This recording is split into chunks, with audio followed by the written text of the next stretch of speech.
কালকে আরিনের ফুপি আমাদের অনেক বড় সড়ো একটা ট্রিট দিছে।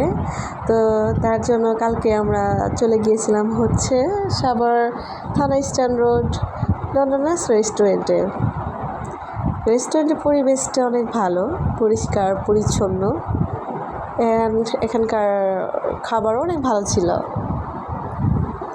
আমার মেয়ে তার ফুপির কাছে আবদার করলো যে সে কেক খাবে, আর তার ফুপি সঙ্গে সঙ্গেই সেটা কিনে দিছে। হাজার হলেও ফুপি ভাইজির ভালোবাসে বলে কথা। তারপর আপু আমাদের জন্য ফার্স্ট অর্ডার করলো হচ্ছে স্যুপ। হ্যাঁ, স্যুপটা খেতে ভালোই ছিল। এই যে আমার মেয়ে, আরে সেই স্যুপটা। তারপর চলে আসলো আমাদের মেন খাবারটাও খেতে খুব ভালো ছিল, খুব টেস্টি।